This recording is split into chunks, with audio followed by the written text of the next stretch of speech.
संदीप को तो जैसे अपने कानों पर विश्वास ही नहीं हो रहा था। क्या करे, क्या सोचें। पत्नी की सारी बातें सुनकर संदीप गुमसुम खड़े थे। रेखा की बात पर उन्हें विश्वास नहीं हुआ। संदीप एक एक वाक्यों पर जोर देते हुए बोले, क्या तुम सच कह रही हो रेखा? पहले मुझे विश्वास नहीं था, लेकिन मैं एक औरत हूँ। जिस उम्र से सोनी गुजर रही है, उस उम्र से मैं भी गुजर चुकी हूँ। उसके रंग ढंग देखकर मैं समझ गई हूँ कि दाल में कुछ काला जरूर है। संदीप की आंखों में एक सवाल था। वह कैसे? रेखा उनकी आंखों की भाषा समझ गई। बोली, सुबह घर से जल्दी निकलती है, शाम को देर से घर आती है। पूछने पर बताया कि टाइपिंग क्लास ज्वाइन कर ली है। इसकी उसे ज़रूरत नहीं है। उसने इसके बारे में हमसे एक बार भी नहीं पूछा। घर में भी अकेले रहना पसंद करती है, गुमसुम सी रहती है। जब देखो अपना मोबाइल लिए कमरे में बंद रहती है। उससे बात की? अभी नहीं, पहले आपको बताना उचित समझा। लड़की का मामला है, जल्दीबाजी में मामला बिगड़ सकता है। एक लड़का हम खो चुके हैं, अब लड़की को खो देने का मतलब है पूरे संसार को खो देना। संदीप विचारों के समुद्र में गोता लगाने लगे। यह कैसी हवा चली है? बच्चे अपने माँ बाप के साए से दूर होते जा रहे हैं। वयस्क होते ही प्यार की डगर पर चल पड़ते हैं, फिर माँ बाप की मर्जी के बगैर शादी कर लेते हैं। जैसे चिड़िया का बच्चा पंख निकलते ही अपने जन्मदाता से दूर चला जाता है, अपने घोंसले में कभी लौट कर नहीं आता। उसी प्रकार आज की पीढ़ी के लड़के तथा लड़कियां युवा होने से पहले ही प्यार के संसार में डूब जाते हैं, अपनी मर्जी से शादी करते हैं और अपना घर बसाकर माँ बाप से दूर चले जाते हैं। संदीप और रेखा के इकलौते पुत्र ने भी यही किया था। आज वे दोनों अपने बेटे से दूर थे और बेटा उनकी खोज खबर नहीं लेता था। इसमें गलती किसकी थी? संदीप की, उनकी पत्नी की या उनके बेटे की? कहना मुश्किल था। संदीप ने पहले ध्यान नहीं दिया था, इसके बारे में सोचा तक नहीं था। परंतु आज जब उनकी इकलौती बेटी भी किसी के प्यार में रंग चुकी है, किसी के सपनों में खोई है, तो वे विगत और आगत का विश्लेषण करने पर विवश हैं। सोहम एमबीए कर चुका था, मुंबई की एक बड़ी कंपनी में मैनेजर था। एमबीए करते समय ही उसका एक लड़की से प्रेम हुआ था। तब तक उसने घर में बताया नहीं था। नौकरी मिलते ही माँ बाप को अपने प्रेम से अवगत कराया। संदीप और रेखा को अच्छा नहीं लगा। वह उनका इकलौता बेटा था, उनकी अपनी सपने थे। हालांकि वे आधुनिक थे, नए ज़माने के चलन से भी वाकिफ़ थे, परंतु भारतीय मानसिकता बड़ी जटिल होती है। हम पढ़ लिख कर आधुनिक बनने का ढोंग करते हैं, नए ज़माने की हर चीज़ अपना लेते हैं, परंतु हमारी मानसिकता कभी नहीं बदलती। हमारे बच्चे किसी के प्रेम में पड़े, वे लव मैरिज करना चाहें, हम इसे बर्दाश्त नहीं कर पाते। अपनी जवानी में हम भी वही करते हैं या करना चाहते हैं, परंतु हमारे बच्चे जब वही सब करने लगते हैं तो सहन नहीं कर पाते हैं, उसका विरोध करते हैं। सोहम उनका इकलौता बेटा था।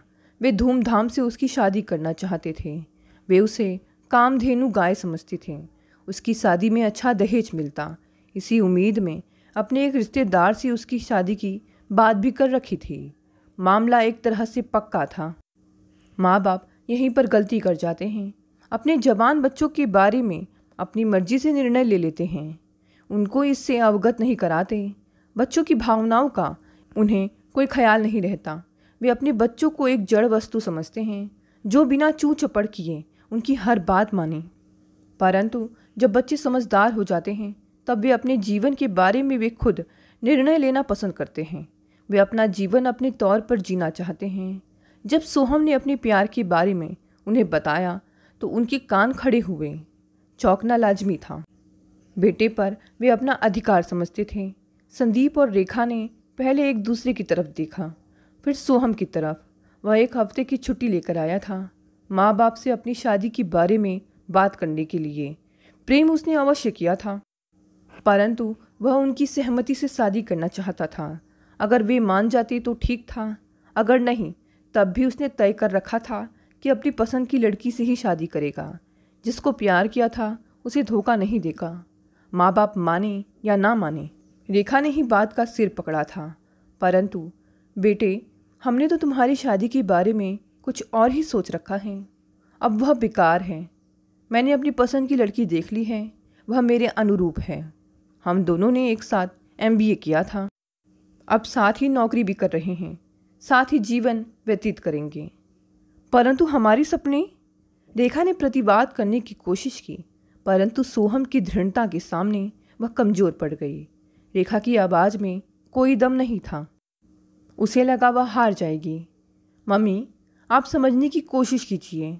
बच्चे ही माँ बाप का सपना होते हैं। अगर मैं खुश हूँ तो आपके सपने साकार हो जाएंगे, वरना सब बेकार है। बेकार तो वैसे भी सब कुछ हो चुका है। मैं बंसल जी को क्या मुंह दिखाऊंगा? संदीप ने पहली बार मुंह खोला। उनके साथ साथ सारे नाते रिश्तेदार हैं, वे भी अलग थलग पड़ जाएंगे। कोई किसी से अलग नहीं होता। आप धूमधाम से शादी आयोजित करिए। रिश्तेदार 2 दिन बाद ही बनाएंगे और फिर भूल जाएंगे। लव मैरिज अब असामान्य नहीं रहे। सोहम ने बहुत धैर्य से अपनी बातें कही। बेटे, तुम नहीं समझोगे, हम वैश्य हैं और हमारे समाज ने इस मामले में आधुनिकता की चादर नहीं ओढ़ी है। कितने लोग हैं कि तुम्हारे लिए भाग दौड़ कर रहे हैं, अपनी बेटी का विवाह तुम्हारे साथ करना चाहते हैं। जिस दिन पता चलेगा कि तुमने गैर जाति की लड़की से शादी कर ली है, वे हमें समाज से बहिष्कृत कर देंगे। तुम्हारी छोटी बहन की शादी में तमाम अड़चनें आएंगी, उसका भी लव मैरिज कर देना। सोहम ने सहजता से कह दिया, परंतु संदीप और रेखा के लिए यह सब इतना सहज नहीं था। बेटे, एक बार तुम अपने निर्णय पर पुनर्विचार कर लो, शायद तुम्हारा फैसला डगमगा जाए।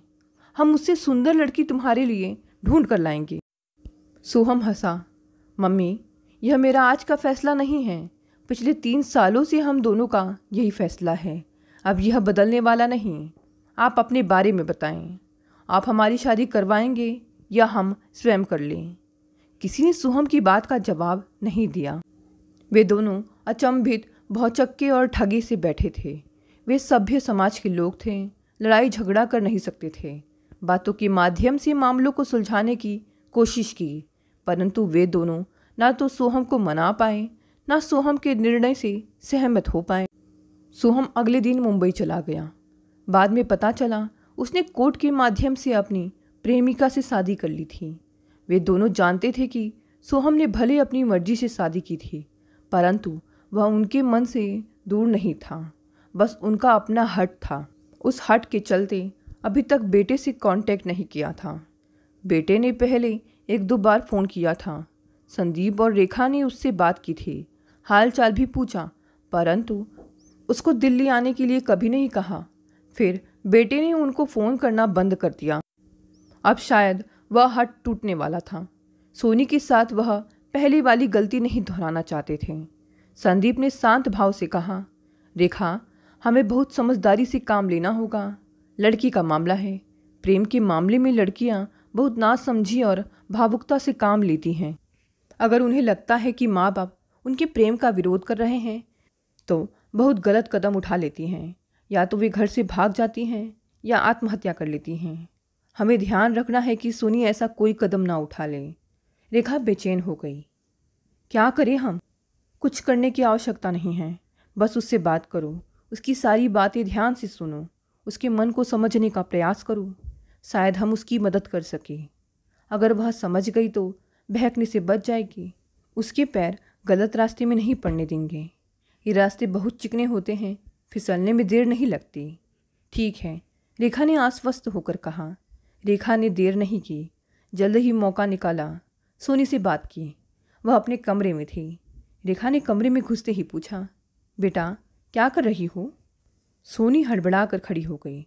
वह बिस्तर पर लेटी मोबाइल पर किसी से बातें कर रही थी। सोनी के चेहरे के भाव बता रहे थे जैसे वह चोरी करते हुए पकड़ी गई थी। रेखा सब समझ गई, परंतु उसने धैर्य से कहा, बेटा तुम्हारी पढ़ाई कैसी चल रही है? सोनी बीए के दूसरे साल में थी। ठीक ठाक चल रही है, सोनी ने अपने को संभालते हुए कहा। उसकी आंखें फर्श की तरफ थी। वह माँ की तरफ देखने का साहस नहीं जुटा पा रही थी। सोनी जिन मानव भावों से गुजर रही थी रेखा समझ सकती थी। उसने बेटी को पलंग पर बैठाते हुए कहा, बैठो और मेरी बात ध्यान से सुनो। वह भी बेटी के साथ पलंग पर एक किनारे बैठ गई। उसे लग रहा था किसी लाग लपेट की ज़रूरत नहीं, मुझे सीधे मुद्दे पर आना होगा। सोनी का हृदय तेजी से धड़क रहा था, पता नहीं क्या होने वाला था। मम्मी क्या कहेगी उससे, उसकी कुछ समझ में नहीं आ रहा था, परंतु उसके मन में अपराध बोध था। मम्मी ने उसे फ़ोन करते हुए देख लिया था। रेखा ने सीधे वार किया, बेटी मैं तुम्हारी मनोदशा समझ रही हूँ। मैं तुम्हारी माँ हूँ। इस उम्र में सबको प्रेम होता है। प्रेम शब्द पर रेखा ने अधिक जोर दिया। तुम्हारे साथ कुछ नया नहीं हो रहा है, परंतु बेटी इस उम्र में लड़कियां अक्सर बहक जाती हैं। लड़के उनको बरगला कर झूठे सपनों की दुनिया में ले जाकर उनकी इज्जत से खिलवाड़ करते हैं। बाद में लड़कियों के पास बदनामी के सिवा कुछ नहीं बचता। वे बदनामी का दाग लेकर जीती हैं और मन ही मन घुलती रहती हैं। सोनी का दिल और जोर से धड़क उठा। बेटी अगर तुम्हारे साथ ऐसा कुछ हो रहा है तो हमें बताओ। हम नहीं चाहते तुम्हारे कदम गलत रास्ते पर पड़े। तुम ना समझी में कुछ ऐसा ना कर बैठो जो तुम्हारी बदनामी का सबब बने।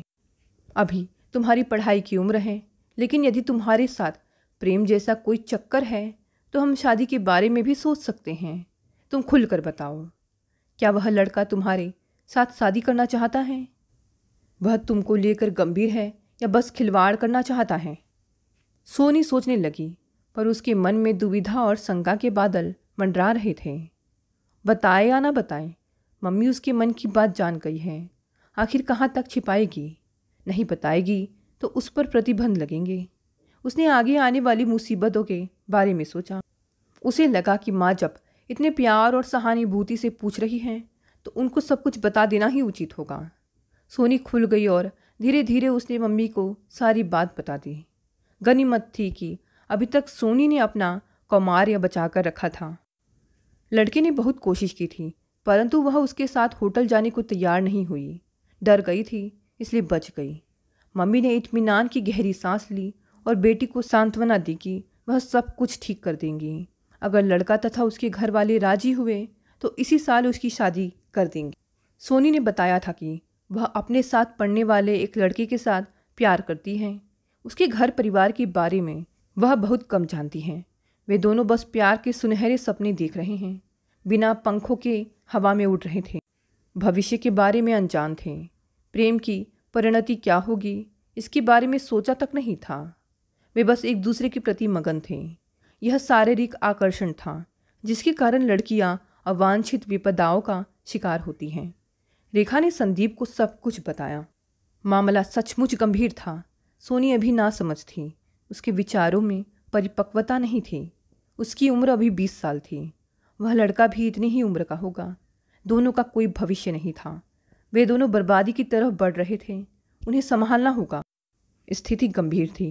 रेखा और संदीप का चिंतित होना स्वाभाविक था, परंतु रेखा और संदीप को कुछ नहीं करना पड़ा। मामला अपने आप सुलझ गया। संयोग उनका साथ दे रहा था। समय रहते सोनी को अकल आ गई थी। उसकी मम्मी की बातों का उस पर ठीक असर हुआ था। सोनी ने जब आकाश को बताया कि उसकी मम्मी को उसके प्रेम के बारे में सब पता चल गया है तो वह घबरा गया। इसमें घबराने की क्या बात है? मम्मी ने तुम्हारे डैडी का फ़ोन नंबर व पता मांगा है। वह तुम्हारे घर वालों से हमारी शादी की बात करना चाहती हैं। अरे मर गए, क्या तुम्हारे पापा को भी पता है? उसके माथे पर पसीने की बूंदें झलक आई। जरूर पता होगा, मम्मी ने बताया होगा उनको। परंतु तुम इतना परेशान क्यों हो रहे हो? हम एक दूसरे से प्रेम करते हैं, शादी करने में क्या हरज है? कभी न कभी करते हैं, कल के बजाय आज ही सही। सोनी बहुत धैर्य से यह सब कह रही थी। अरे तुम नहीं समझती, यह कोई शादी की उम्र है? मेरे डैडी जूतों से मेरी खोपड़ी तोड़ देंगे। शादी तो दूर की बात है। वह हाथ मलते हुए बोला। अच्छा। सोनी की अकल ठिकाने आ रही थी। वह समझने का प्रयास कर रही थी। बोली, तुम मुझसे प्रेम कर सकते हो तो शादी क्यों नहीं? प्रेम माँ बाप से पूछ कर तो नहीं किया ना? अगर वे हमारी शादी के लिए तैयार नहीं होते तो शादी भी उनसे बिना पूछे कर लो। आखिर हम बालिग हैं। क्या बकवास कर रही हो? शादी कैसे कर सकते हैं? वह झल्लाकर बोला। अभी तो हम पढ़ रहे हैं। माँ बाप से पूछे बगैर हम इतना बड़ा कदम कैसे उठा सकते हैं? अच्छा, माँ बाप से पूछे बगैर तुम जवान कुंवारी लड़की को बरगला सकते हो, उसको झूठे प्रेम जाल में फंसा सकते हो, शादी का झांसा देकर उसकी इज्जत लूट सकते हो। यह सब करने के लिए तुम बालिग हो, परंतु शादी करने के लिए नहीं। सोनी रुआसी हो गई। उसे मम्मी की बातें याद आ गई। सच कहा था उन्होंने कि इस उम्र में लड़कियां अक्सर बहक जाती हैं। लड़के उनको बरगला कर झूठे सपनों की दुनिया में ले जाकर उनकी इज्जत से खिलवाड़ करते हैं। आकाश भी तो उसके साथ यही कर रहा था। समय रहते उसकी मम्मी ने उसे सचेत कर दिया था। वह बच गई। अगर थोड़ी देर होती तो एक ना एक दिन आकाश उसकी इज्जत जरूर लूट लेता। कहाँ तक अपने को बचाती। वह तो उसके लिए पागल थी, लेकिन आकाश इधर उधर ताक रहा था। सोनी ने एक और प्रयास किया। तो अपने घर का पता और फ़ोन नंबर दो। तुम्हारे मम्मी डैडी से पूछ तो लें कि वे इस रिश्ते के लिए राजी हैं या नहीं। क्या शादी शादी की रट लगा रखी है। आकाश दांत पीस कर बोला। हम कॉलेज में पढ़ने के लिए आए हैं, शादी करने के लिए नहीं, और ना ही प्यार करने के लिए। सोनी ने उसकी नकल की। वह भी दांत पीस कर बोली। तो चलो नाचे गाएं और खुशियां मनाएं। अब उसकी आवाज़ में तल्खी आ गई थी। कमीने कहीं के, तुम्हारे जैसे लड़कों की वजह से ही ना जाने कितनी लड़कियां अपनी इज्जत बर्बाद करती हैं। मैं ही बेवकूफ़ थी जो तुम्हारे फंदे में फंस गई। थू है तुम पर। भाड़ में जाओ, सब कुछ ख़त्म हो गया। अभी कभी मेरे सामने मत पड़ना। गैरत हो तो अपना काला मुंह लेकर मेरे सामने से चले जाओ। उस दिन शाम को सोनी जल्दी ही घर पहुंच गई। बहुत दिनों बाद ऐसा हुआ था। रेखा और संदीप ने भेद भरी नज़रों से एक दूसरे की तरफ देखा। सोनी चुपचाप अपने कमरे में चली गई थी। संदीप ने रेखा को इशारा किया। वह पीछे पीछे सोनी के कमरे में पहुंची। संदीप भी बाहर आकर खड़े हो गए थे। आज बहुत जल्दी आ गई बेटी, रेखा सोनी से पूछ रही थी। हाँ मम्मी, आज मैं अपने मन का बोझ उतार कर आई हूँ।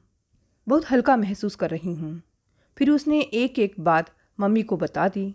मम्मी ने उसे गले से लगा लिया। उसे पुचकारते हुए बोले, बेटी मुझे तुम पर गर्व है। तुम्हारी जैसी बेटी हर माँ बाप को मिले। मम्मी यह सब आपकी ही समझदारी की वजह से हुआ है। समय रहते आपने मुझे संभाल लिया। मैं आपकी बात समझ गई और पतन के गर्त में जाने से बच गई। आप थोड़ी सी देर और करती तो मेरी बर्बादी हो चुकी होती। मैं आपसे वादा करती हूँ कि मन लगाकर पढ़ाई करूँगी। आपकी नसीहत और मार्गदर्शन से एक अच्छी बेटी बनकर दिखाऊंगी। हाँ बेटी, तुम्हारे सिवा हमारा और है कौन। तुम चली जाती तो हमारे जीवन में क्या बचता। मम्मी ऐसा क्यों कह रही हैं आप। मैं आपके साथ हूँ और भैया भाभी भी तो हैं। रेखा ने अफसोस से कहा। वे अब हमारी कहाँ रहें। हमने एक दूसरे को नहीं समझा और वे हमसे दूर हो गए। ऐसा नहीं है मम्मी, वे पहले भी हमारे थे और आज भी हमारे हैं। ये क्या कह रही हो तुम। मम्मी मैं आपको राज की बात बताती हूँ। भैया और भाभी से मैं रोज़ बात करती हूँ। भाभी खुद फ़ोन करती हैं। मैंने उन्हें देखा नहीं है, परंतु वे बातें बहुत प्यारी करती हैं। वे हम सबको देखना चाहती हैं। भैया तो एक दिन भी बिना मुझसे बात किए नहीं रह सकते। वे और भाभी यहाँ आना चाहते हैं, लेकिन पापा से डरते हैं, इसलिए नहीं आते। मम्मी आप एक बार, सिर्फ एक बार उनसे कह दो कि आपने उन्हें माफ़ किया। वे दौड़ते हुए आएंगे। सच। रेखा ने उसे अपने सीने से लगा लिया। बेटी आज तूने मुझे 2 गुनी खुशी दी है। वह खुशी से झूमे जा रहे थे। हाँ मम्मी, आप उन्हें फ़ोन तो करो। सोनी चहक रही थी। मैं भाभी से मिलना चाहती हूँ। अभी करती हूँ, पहले उनको बता तो दूँ। सुनकर वे भी खुशी से पागल हो जाएंगे। हम लोगों ने ना जाने कितनी बार उनको बुलाने के बारे में सोचा, बस रूढ़ी में पड़े रहे। बेटे के सामने झुकना नहीं चाहते थे, परंतु आज हम बेटे के लिए और उसकी खुशी के लिए छोटे बन जाएंगे। उसे फ़ोन करेंगे। वह बाहर जाने के लिए मुड़ी। कमरे के बाहर खड़े संदीप अपनी आंखों से आंसू पोंछ रहे थे। आज उन्हें खोई हुई खुशी मिल रही थी। बेटी भी वापस अंधेरी गलियों में भटकने से बच गई थी और सही सलामत घर लौट आई थी। बेटा भी मिल गया था। आज उनकी रूढ़ी टूट गई थी। उन्हें अपनी गलती का एहसास हो चुका था। रेखा ने संदीप को बाहर खड़े देखा। वे समझ गई कि अब कुछ कहने की ज़रूरत नहीं थी। वे सब सुन चुके थे। उनके पास जाकर भरे गले से बोली, चलिए बेटे को फ़ोन कर दें और बहू के स्वागत की तैयारी करें। आज हमें दोगुनी खुशी मिल रही है। ऐसा लग रहा है जैसे घोंसले के पक्षी वापस आ गए हैं। अब हमारा आशियाना वीरान नहीं रहेगा। हाँ रेखा, संदीप ने उसे बाहों के घेरे में लेते हुए कहा। घोंसले के पंछी घोंसले में ही रहते हैं, डाल पर नहीं। सोहम को वापस आना ही था। हमारी बगिया के फूल यूं ही हंसते मुस्कुराते रहे, उनकी सुगंध चारों ओर फैले और वे अपनी महक से सबके जीवन को गुलजार कर दें।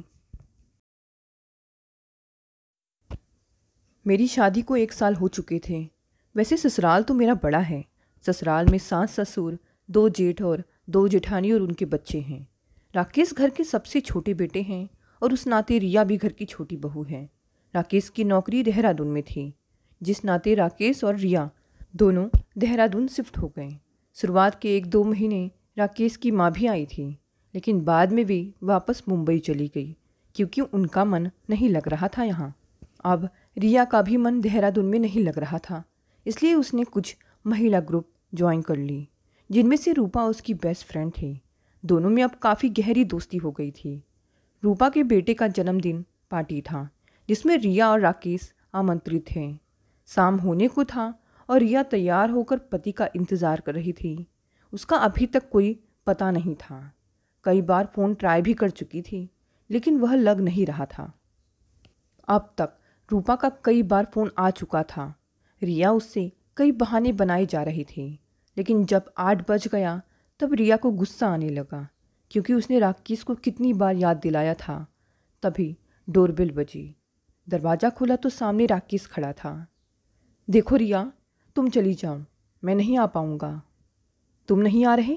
क्या मतलब है तुम्हारा? मैं नहीं आ रहा, बस मुझे बहुत सारे काम पड़े हैं। तुम्हें जाना है तो जाओ, वरना मत जाओ। मुझे परेशान मत करो। गुस्से में रिया रूपा के यहाँ चली गई, लेकिन उसके मन में कई सवाल आ जा रहे थे। क्या यही है मेरी ज़िंदगी? क्या यही करना चाहती थी मैं?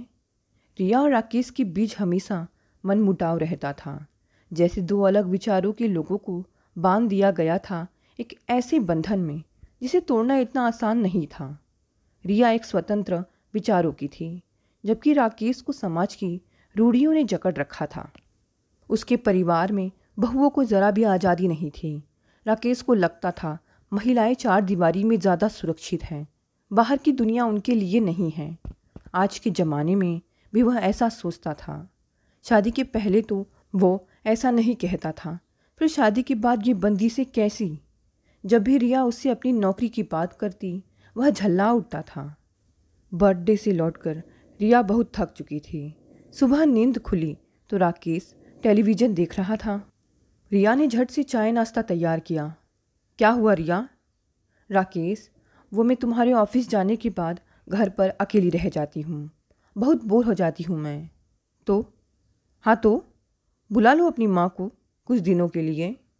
नहीं, मैं सोच रही हूँ मैं स्कूल ज्वाइन कर लूँ, मेरी बोरियत भी मिट जाएगी और घर भी देख लूँगी, क्योंकि स्कूल में ज़्यादा काम भी नहीं रहता है। देखो रिया, मेरा दिमाग मत ख़राब करो। एक ही चीज़ बार बार सुनने की अगर तुम्हें आदत पड़ चुकी है तो सुनो, तुम जॉब नहीं करोगी। मैं तुमसे पहले भी कह चुका हूँ, बार बार एक ही बात कहना अच्छा नहीं लगता। रिया को उस समय बहुत गुस्सा आ रहा था। पता नहीं क्या परेशानी है जो राकेश ऐसा बन जाता है। कुछ देर तक दोनों के बीच एक शांति पसरी रही, जैसे कोई अनहोनी होने से पहले के संकेत दे रही हो। रात को राकेश करीबन 11 बजे के आसपास आया। आते ही कमरे में चला गया। अब हम दोनों के बीच बात भी ना के बराबर होती। यह कैसी सोच है राकेश की? आखिर सारी रोक टोक औरत ही क्यों सहे? अगर मैं स्कूल में पढ़ाऊंगी तो क्या हो जाएगा? रिया की ज़िंदगी एक पिंजरे में बंद जानवर की समान हो गई थी। हम लोग के बीच की दूरियां बढ़ने लगी थी। हमारा रिश्ता उस रबड़ की भांति हो गया था जिसके दोनों सिरों को खींचा जा रहा था। कब टूट जाए कोई भरोसा नहीं था। मैं शायद समाज की उन बातों में अब तक टिकी थी। शादी के बाद पति ही एक लड़की का संसार होता है। एक अकेली लड़की को समाज कभी इज्जत नहीं देता। अगले दिन मैं इंटरव्यू देने के लिए एक स्कूल में गई। आते आते मुझे 5 बज गए, लेकिन यह क्या, राकेश घर में पहले से मौजूद थे।